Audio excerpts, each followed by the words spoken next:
오늘은 누가복음을 가지고 참 사람으로 오신 예수님, 이런 제목으로 은혜를 받고자 합니다. 제목을 한번 기억합니다. 참 사람으로 오신 예수님. 서양 화가들이 예수님의 초상을 그릴 때에 항상 우리 예수님의 그 얼굴을 아주 잘생긴 미남자로, 그것도 백인으로 그렇게 표시를 하지요. 예수님이 등장하는 영화를 촬영할 때도 예수님을 대역할 수 있는, 역할할 수 있는 배우를 선정할 때도 아주 잘생긴 백인 남자를 예수님의 역할로 세웁니다. 그러나 성경은 우리 예수님이 그렇게 미남자가 아니라고 말합니다. 구약 성경 이사야 53장 2, 3절을 한번 읽어봅니다. 그는 주 앞에서 자라나기를 연한 순 같고 마른 땅에서 나온 뿌리 같아서 고운 모양도 없고 풍채도 없은즉 우리가 보기에 흠모할 만한 아름다운 것이 없도다. 그는 멸시를 받아 사람들에게 버림받았으며 간고를 많이 겪었으며 질고를 아는 자라. 마치 사람들이 그에게서 얼굴을 가리는 것 같이 멸시를 당하였고 우리도 그를 귀히 여기지 아니하였도다 그랬습니다. 마른 땅에서 나온 줄기, 광야나 사막에서 나온 나무들은 볼 모양이 그렇게 없습니다. 볼품이 없죠. 그래서 흠모할 만한 아름다운 것이 없다 그랬습니다. 예수님의 그 모양, 풍채, 결혼시장에 내놓으면 아무도 프로포즈할 처녀가 없을 만큼 우리 예수님은 그렇게 아름다운 풍채가 아니었습니다. 그러나 우리 예수님은 그 마음과 사람 됨됨이와 그 사람의 인격이 얼마나 뛰어나고 훌륭하셨는지 어릴 때부터 우리 예수님은 남다르게 인격자로 성장했다고 하는 것을 누가복음이 말합니다. 그래서 예수님의 출생부터 그 일생에 대한 이야기를 누가복음이 가장 자세하고 섬세하게 기록하고 있음을 봅니다. 누가복음 2장 40절을 다 같이 한번 읽어보겠습니다. 아기가 자라며 강하여지고 지혜가 충만하며 하나님의 은혜가 그 위에 있더라. 예수님은 마구간에서 태어나시고 구유에 누워야 했던 가장 자연스러운 그런 우리 인간과 똑같이 태어나시고 또 우리 인간과 똑같은 성장 과정을 겪으셨는데 우리 예수님은 하나님 앞과 사람 앞에 사랑스럽게 자라셨습니다. 52절에도 예수는 지혜와 키가 자라가며 하나님과 사람에게 더욱 사랑스러워 가시더라. 생긴 모양과 얼굴과 풍채는 보잘것없었지만 우리 예수님의 그 인간됨 그리고 인격이라고 하는 것은 어릴 때부터 참 사랑스러웠습니다. 또 부모를 섬겼다고 성경은 말합니다. 예수님 12살 때에 예루살렘에 올라가서 그 성전에서 율법 박사들과 토론을 벌였다고 하는 것도 오늘 읽은 본문에 나옵니다. 그러므로 예수님이 어린 아기로 출생하시고 어린 소년 시절을 보내고 성장기를 어떻게 보냈다고 하는 것은 누가복음에서만 말하고 있습니다. 어릴 때 우리 예수님은 하나님과 사람 앞에 사랑스럽게 자라신 예수님이십니다. 그 예수님이 나이가 30세쯤 되었을 때에 공생애를 시작하시고 가르치기를 시작하셨다고 말합니다. 그때까지라도 나사렛 사람들은 가장 친근한 이웃으로 알 만큼 예수님은 사람이셨습니다.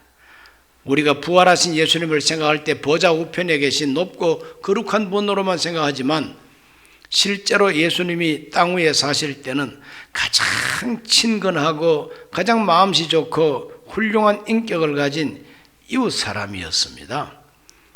누가복음 3장 23절 예수께서 가르치심을 시작하실 때 30세쯤 되으시니라. 사람들이 아는 대로는 요셉의 아들이니 그랬어요.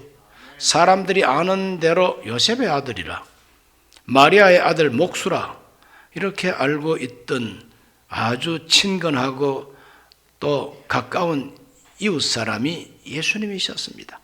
그러므로 하나님의 아들이시라도 가장 인간다운 인간으로, 하나님의 아들이시라도 가장 가장 친절한 한 인격자로서 하나님은 독생자를 세상에 보내주셨다 하는 것입니다.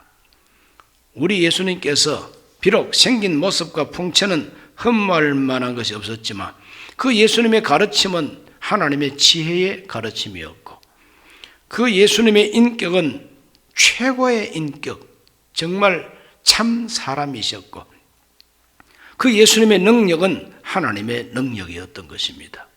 누가복음에는 예수님의 이야기가 나오는데 마태, 마가, 요한복음에 없는 누가복음에만 나오는 이야기들이 있습니다.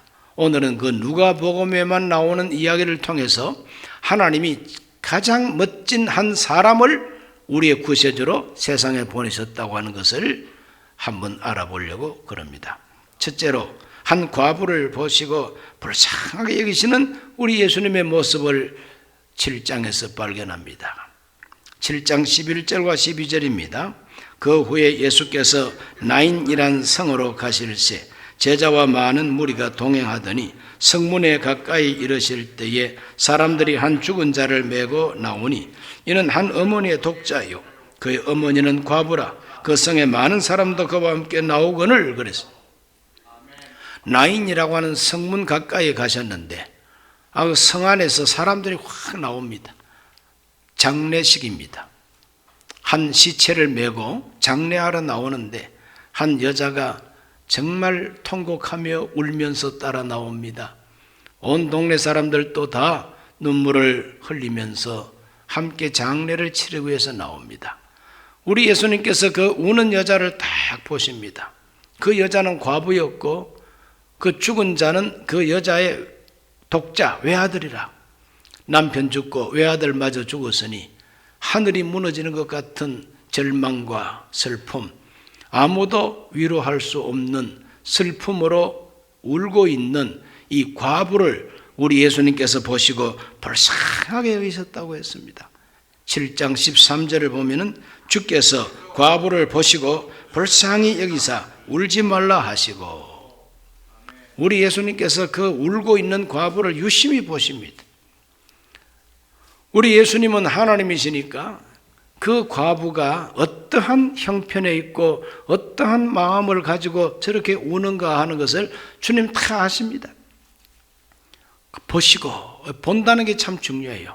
보자마자 다 알죠. 우리 예수님은 불쌍합니다. 그래서 불쌍하게 계시고 울지 말라고 위로하시는 예수님의 모습을 보죠. 그러므로 하나님의 아들이 세상에 오셨다고 해서 권세와 능력과 그리고 하나님의 위엄찬 영광만 나타내시는 분이 아니라 가장 인간다운 예수님, 슬퍼하는 자와 함께 슬퍼하고 우는 자를 보면 불쌍하게 여기는 구세주로 우리에게 나타나고 있습니다.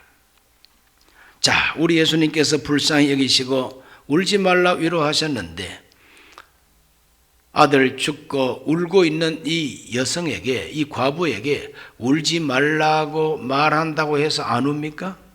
사람들이 초상난 집에 와서 위로하는 말은 체면 때문에 하는 말이고 인정 때문에 하는 말입니다. 참 고맙긴 하지만 힘이 안 돼요. 그러나 우리 예수님이 울지 말라 하시고는 관에다가 손을 딱 대시면서 청년아 내가 너에게 말하노니 일어나라. 관 뚜껑이 팍 열리면서 죽은 청년이 벌떡 일어났어요. 눈을 번쩍 뜹니다. 말도 했다 그랬어요. 15절을 다 같이 한번 읽어볼까요? 죽었던 자가 일어나 앉고 말도 하거늘 예수께서 그를 어머니에게 주시니 그랬어요. 울지 말라고 말로만 위로하지 아니하시고 죽은 아들 살려가지고 그 품에 안겨줍니다. 그것이 예수님의 위로입니다. 세상 사람들의 위로는 말만 가지고 위로합니다. 조의금 가지고 위로합니다. 그러나 우리 예수님의 위로는 죽은 자를 살려서 만나게 해주는 위로를 우리 예수님은 주신 것이죠. 우는 자와 함께 울고 애통하는 자와 함께 애통하고 불쌍히 여기시는 마음, 예수님이 불쌍하게 여기시면 기적이 나는 것이죠. 오늘도 예수님이 저와 여러분 한 사람 한 사람의 사정을 아시고 우리를 불쌍하게 여기시면 주님의 위로가 우리에게 다가온다는 걸 믿으시기를 바랍니다. 생명을 주셨습니다. 죽은 자를 살려서 생명을 주셔서 생명으로 위로해 주셨다. 예수 믿으면 영생으로 위로해 주시는 거죠. 영원한 생명으로 위로해 주시는 거죠. 죽은 내 영혼을 살려서 위로해 주시는 것이죠. 이러한 예수님, 참으로 인자하신 예수님, 불쌍히 여기시는 예수님, 그러므로 우리 예수님을 불쌍히 여기시는 주님으로 알고 가장 가까이 하게 되시기를 바랍니다. 두 번째로 좋은 이웃을 가르친 예수님. 예수님은 우리의 가장 좋은 이웃이 되십니다. 좋은 이웃에 대해서 예수님이 가르칠 때에 어떻게 가르치셨느냐? 율법사가 와서 내 이웃이 누굽니까? 그럴 때에 이웃에 대한 가르침을 주실 때에 예루살렘에서 여리고로 내려가는 급한 경사길에서, 꼬불꼬불한 경사길에서 강도를 만나가지고 죽을 만큼 얻어맞고 가진 것 다 빼앗기고 거반 죽어간다 그랬어요. 거반 죽었다는 것은 거의 죽어간다는 거죠. 그런데 제사장이 나타났어요. 제사장이 그 길로 가다가 이 사람이 널브러져 있는 걸 봅니다. 그러나 보고는 그냥 피해갔다 그랬어요. 보고도 피해가는 제사장. 레위인이 나타났습니다. 레위인은 성전에서 봉사하는 사람이죠. 이 사람이 딱 보더니 역시 피하여 지나갔다 그랬어요. 죽어가는 사람을 불쌍히 여기는 마음이 없었어요. 불쌍히 여길 뿐만 아니라 도와줄 마음이 없습니다. 그래서 피해갑니다. 도피하는 사람, 피해가는 사람. 이렇게 피하는 것을 사회적으로는 도덕적인 책임 회피라고 표현합니다. 도덕적인 책임 회피, 인간적인 책임 회피예요. 사람이라면 사람이 죽어가는데 그걸 살려놓고 봐야 되지 않습니까? 그런데 어떻게 그 죽으라고 내버려두고 갑니까? 이와 같이 책임을 회피하는 제사장과 레위인의 이야기를 하면서 세 번째 등장하는 사람, 사마리아 사람이 하나 나타났습니다. 사마리아 사람은 멸시천대받는 사람이죠. 유대인들에게 언제나 멸시천대받는 사람이 사마리아 사람이죠. 평소에 자기를 멸시하고 천대했던 유태인 한 사람이 강도 만나서 지금 죽어가고 있습니다. 민족 감정, 지역 감정으로만 본다면은 아이고 잘됐다. 평소에 잘난 체 하더니 강도 만나 얻어 터지고 죽어가는구만. 그리고 그냥 갈 수도 있어요. 그러나 이 사마리아 사람은 민족 감정을 초월하고 지역 감정을 초월하고 그 사람 가까이 가서 상처를 싸매주고 그 사람을 주막에 데려다가 돌보아 주었다고 했습니다. 자, 이 두 사람 중에 누가 친구가 되겠느냐 이거죠. 이 사마리아 사람이 어떤 행동을 보였느냐? 누가복음 10장 33절과 34절입니다. 어떤 사마리아 사람은 여행하는 중 거기 이르러 그를 보고 불쌍히 여겨 가까이 가서 기름과 포도주를 그 상처에 붓고 싸매고 자기 짐승에 태워 주막으로 데리고 가서 돌보아 주니라 그랬어요. 포도주를 상처에 부어주고 그 상처를 싸매주고 그리고 주막에 데려다가 돌보아 주었다. 누가 친구냐, 누가 이웃이냐 그럴 때 율법사가 자비를 베푼 자입니다 하고 대답을 할 때 예수님이 옳다, 너 말은 100점이다. 가서 너도 이와 같이 하라. 아는 것이 중요한 게 아니라 행하는 것이 중요한 것이라는 겁니다. 참된 이웃은 행동으로 사랑을 실천하고 행동으로 자비를 실천해야 좋은 이웃이라는 거죠. 죽어가는 사람 도와줘야만이 그것이 진정한 이웃이고 진정한 친구라 이 말입니다. 가서 너도 이와 같이 해라. 우리 예수님께서 바로 사마리아 사람처럼 오신 분입니다. 강도 같은 마귀를 만나가지고 다 빼앗기고 지금 우리 영혼이 죽어가고 있지 않습니까? 이러한 강도 만난 인생 길목에 주 예수님께서 오셔서 우리의 상처를 싸매 주시고 우리의 연약함을 돌보아 주시고 다시 기운을 얻게 하여 주셔서 저 천성으로 가게 하시는 분이 우리 좋은 이웃 예수님이신 것입니다. 예수님은 가장 좋은 이웃이 되어 주십니다. 이웃을 만나도 예수님 같은 이웃을 만나게 되시기를 바랍니다. 우리가 흠모할 만한 아름다운 것이 전혀 없고 그가 버림을 당하고 멸시를 받고 사람들이 보기 싫어하는 예수님이셨습니다. 그러나 그 메시아가 와서 사람들은 멸시하고 사람들은 배척했지만 그러나 그분은 우리를 위해서 어떤 일을 하셨습니까? 이사야 53장 4절로 6절입니다. 그는 실로 우리의 질고를 지고 우리의 슬픔을 당하였거늘 우리는 생각하기를 그는 징벌을 받아 하나님께 맞으며 고난을 당한다 하였노라. 그가 찔림은 우리의 허물 때문이요 그가 상함은 우리의 죄악 때문이라. 그가 징계를 받음으로 우리는 평화를 누리고 그가 채찍에 맞음으로 우리는 나음을 받았도다. 우리는 다 양 같아서 걸어 행하여 각기 제 길로 갔거늘 야훼께서는 우리 모두의 죄악을 그에게 담당시키셨도다. 흠모할 만한 아름다움이 없는 예수, 멸시를 받은 예수, 배척받은 예수, 버림받은 예수, 십자가에서 죽은 예수.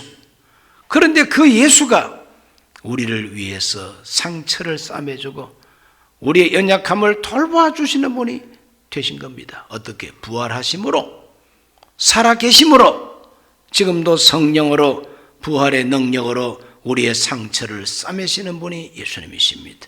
아멘. 우리를 돌봐주는 분이 예수님이십니다. 아멘. 가서 너도 이와 같이 하라.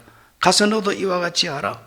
예수님은 우리에게 본을 보여주시고 저와 여러분이 다 좋은 이웃, 좋은 친구 예수님을 본받아서 우리도 우리 이웃에게 자비를 베풀기를 원하고 계십니다. 아멘. 신앙생활이라고 하는 본질이 무엇이냐? 열심히 제사를 드리고 열심히 예배 형식에 참여하는 것이 신앙생활의 가장 중요한 것이 아닙니다. 호세아서 6장 6절에 보면 나는 인애를 원하고 제사를 원하지 아니하며 번제보다 하나님 아는 것을 원하노라. 하나님을 진심으로 알고 하나님의 뜻을 알고 제사 드리는 것보다 더 중요한 것이 인애를 실천하는 것이다. 인애가 뭡니까? 긍휼히 여기고 불쌍히 여기고 자비를 베푸는 게 인애입니다. 미가서 6장 8절을 읽어봅니다. 사람아 주께서 선한 것이 무심을 너게 보이셨나니 야훼께서 너게 구하시는 것은 오직 정의를 행하며 인자를 사랑하며 겸손하게 너의 하나님과 함께 행하는 것이 아니냐 그랬어요. 하나님이 우리에게 요구하는 것은 황소를 잡고 어린 양을 잡고 염소를 잡아 피를 흘리고 제사 드리는 번제보다도 하나님의 정의를 실천하고 이웃을 자비롭게 대하고 그리고 겸손히 행하는 것을 하나님이 원하신다는 것이죠.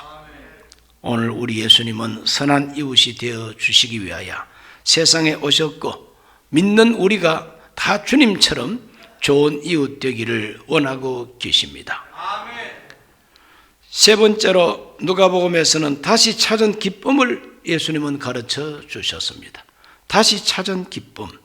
누가복음 15장에 나오는 다시 찾은 기쁨이 세 가지 기쁨이 있어요.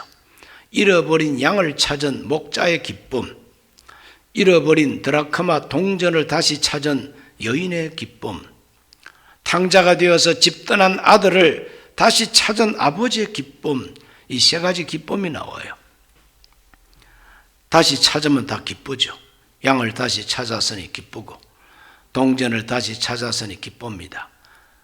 아들을 다시 찾았으니 기쁩니다. 그러면 기쁨은 기분만 좋고 많습니까? 기분만 좋고 많은 것이 아니라 잔치했다 그랬어요. 아니 동전을 하나 찾아가지고 잔치를 했다는 것은 정말 참 앞뒤가 맞지 않지 않느냐. 그 뭐 동전이 뭐라고? 그 동전이 뭐라고? 잔치를 열면은 돈이 많이 들어갈 텐데 아니 동전 한 푼 가지고 잔치 열 만큼 그게 귀중한 것이냐? 우리 한국 사람들은 드라크마에 대해서 잘 모릅니다. 그러나 이스라엘 백성들의 문화를 알아야 됩니다. 결혼을 하게 되면은 남편 되는 분이 그 아내에게 당신은 내 아내입니다. 나하고 결혼한 여자입니다. 결혼한 여자라고 하는 표시, 정표로 목걸이를 걸어주는데 거기에 드라크마 동전이 10개가 거기 있어요. 근데 그 10개 동전을 다 표시를 해가지고 자기 표시를 해가지고 이렇게 동전을 걸어주면 남편을 생각하고 남편을 모시듯이 이 목걸이 드라크마를 보관해야 돼요. 그런데 그 중에 하나를 잃어버렸다 이 말이죠. 잃어버렸다고 하면은 남편이 내쫓을 수가 있어요. 이혼할 수가 있습니다.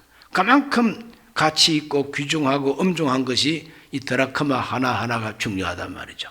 그런데 그렇게 중요한 것을 잃어버린 것을 도로 찾아서니까 잔치할 만큼 기쁜 일이 아닐 수가 없는 것이죠. 가치를 따져서 기쁘다 이 말입니다. 아들을 다시 찾은 기쁨을 누가복음에서 아주 극적으로 잘 표현하고 있습니다. 누가복음 15장 22절로 24절입니다. 아버지는 종들에게 이르되 제일 좋은 옷을 내어다가 입히고 손에 가락지를 끼우고 발에 신을 신기라. 그리고 살찐 송아지를 끌어다가 잡으라. 우리가 먹고 즐기자. 이 내 아들은 죽었다가 다시 살아났으며 내가 잃었다가 다시 얻었노라 하니 그들이 즐거워하더라. 죽었다가 살아난 것 같은 가치, 잃어버렸다가 도로 찾은 소중한 아들, 그래서 살찐 송아지를 잡고 먹고 즐기고 기뻐하는 것이 마땅하다는 거죠.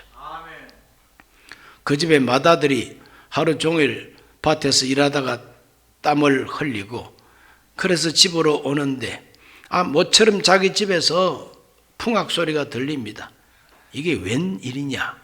주막집에 들러서 우리 집에 무슨 일 있습니까? 하고 물어봤더니 도련님, 동생이 돌아왔어요. 그런데 그 동생의 몰골이 거지 중에 베스트 냄새가, 돼지 냄새가 나고 정말 그렇게 추한 모습으로 돌아왔는데 지금 도련님 아버지가 둘째 아들 다시 찾았다고 기분 좋아서 송아지를 잡았다는 거죠. 기분 좋다고 소고기 사 먹겠지 하는 것처럼 송아지 잡아놓고 잔치한다는 거예요.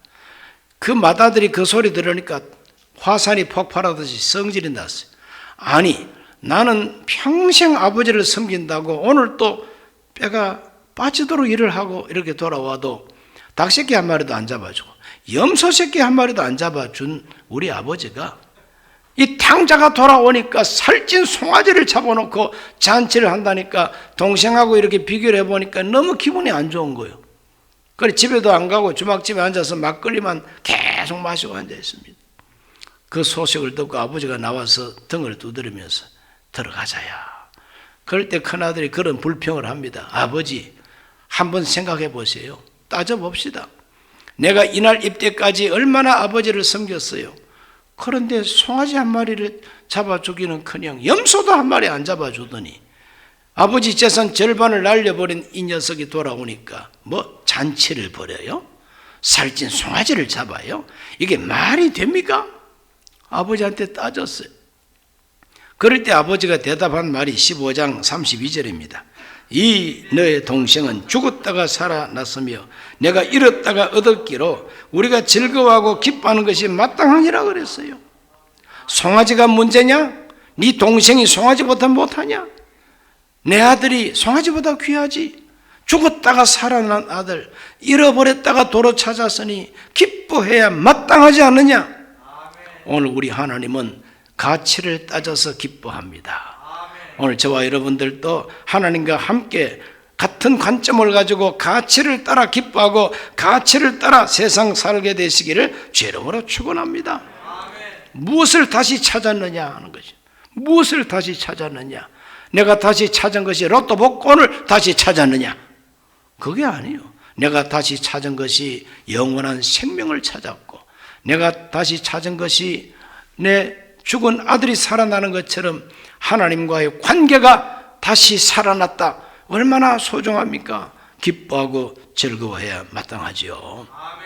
우리 예수님은 이와 같이 다시 기뻐하는 아버지, 다시 기뻐하는 그 목자와 그 여자 이야기를 하면서 가장 인간적이고 가장 그 마음 속에 소중한 것을 다시 찾아서 기뻐하는 인격을 우리에게 보여주고 있습니다. 다시 찾았다는 이 기쁨은 어떻게 표현하느냐? 누가복음 15장 7절을 읽어봅니다. 내가 너희에게 이르노니 이와 같이 죄인 한 사람이 회개하면 하늘에서는 회개할 것이 없는 의인 99으로 말미암아 기뻐하는 것보다 더하리라. 15장 10절입니다. 내가 너희에게 이르노니 이와 같이 죄인 한 사람이 회개하면 하나님의 사자들 앞에 기쁨이 되느니라. 죄인 하나가 회개하면 하나님이 그 사람을 찾은 사람으로 생각해서 기뻐하시는 아버지. 우리 하나님은 저와 여러분 한 사람 한 사람을 귀하게 여기신다 이 말이죠. 네 번째로 우리 예수님께서는 죽는 자리에서도 용서와 구원을 베풀어 주셨어요. 죽는 자리에서도, 죽으면서도. 성경 읽어봅니다. 누가복음 23장 33절과 34절. 해골이라 하는 곳에 이르러 거기서 예수를 십자가에 못 박고 두 행악자도 그렇게 하니 하나는 우편에 하나는 좌편에 있더라. 이에 예수께서 이르시되 아버지 저들을 사하여 주옵소서 자기들이 하는 것을 알지 못함이니이다 하시더라. 그들이 그의 옷을 나눠 제비뽑을세 그랬어요. 로마 군병들이 예수님을 모독하고 모욕하고 옷을 벗기고 십자가에 못 박았습니다. 팔에다가 못을 박고 예수님의 그 발목에 못을 박습니다. 무지막지한 군병들입니다. 죽어가시는 예수님, 죽어가면서도 하나님께 기도하십니다. 저들을 용서하여 주옵소서. 이 인격, 죽으면서도 자기를 해코지하는 인간들을 용서하면서 죽는 사람의 인격은 어떤 인격입니까? 아무도 흉내를 낼 수 없는 인격이죠. 그러므로 우리 예수님은 참 인간이다. 진짜 사람이라는 거죠. 하나님의 형상대로 창조된 하나님의 형상의 원형이 예수님의 인격이라는 것이죠. 원수라도 용서하신 우리 예수님. 또 하나를 읽어봅니다. 누가복음 23장 42절로 43절입니다. 이르되 예수여 당신의 나라에 임하실 때에 나를 기억하소서 하니 예수께서 이르시되 내가 진실로 너에게 이르노니 오늘 네가 나와 함께 낙원에 있으리라 하시니라. 예수님이 십자가에 못 박히시던 그날 강도 둘이 함께 못 박혔어요. 이 강도 둘은 강도 짓을 했습니다. 마땅히 죽어야 할 죄인들이었어요. 그런데 그 중에 한 사람, 이 강도는 회개하는 겁니다. 예수님 앞에 당신의 나라에 임할 때 나를 기억해 주소서 회개했습니다. 그럴 때 예수님은 죽으면서도 그 강도에게 말씀하십니다. 내가 진실로 너에게 이르노니 오늘 네가 나와 함께 낙원에 있으리라. 지금 죽어도 나와 함께 있겠다 그랬어요. 그러므로 그 강도는 죽으면서도 위로받고 죽었어요. 내가 죽더라도 저분과 같은 곳에 간다. 내가 죽더라도 나 혼자 가지 않고 저분과 함께 간다 그럴 때에 얼마나 위로가 됐겠습니까? 우리 예수님은 이와 같이 죽는 자리에서도 자기를 해코지한 그 원수들을 위해서 용서를 빌고, 그리고 강도가 마지막으로 회개하니까 그 사람 구원해 주셨으니 오늘날도 죽기 직전이라도 예수 영접하면 구원받습니다. 왜? 하나님은 좋으신 하나님이 되시니까. 이렇게 누가복음에는, 다른 복음에는 전혀 나타나지 않는 예수님에 대한 이야기가 나오는데 그 이야기의 핵심이 뭐냐? 우리 예수님은 참 인간이었다는 거죠. 진짜 사람이었다는 겁니다.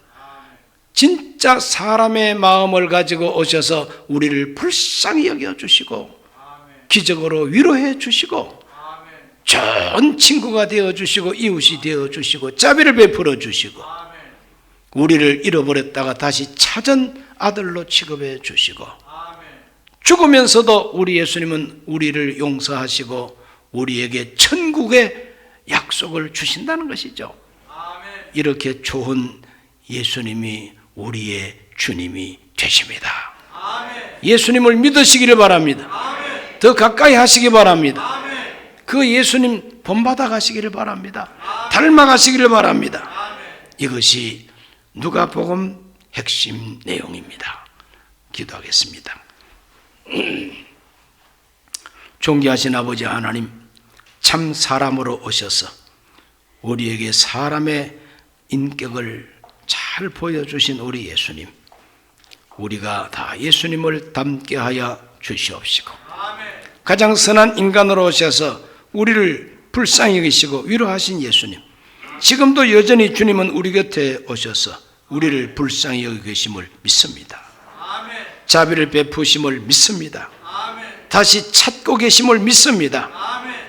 우리가 마지막 순간이라도 회개하면 주님은 우리에게 낙원으로 인도해 주십니다. 주 예수님을 믿고 끝까지 의지하게 해 주옵소서. 예수님 이름으로 기도하옵나이다. 아멘.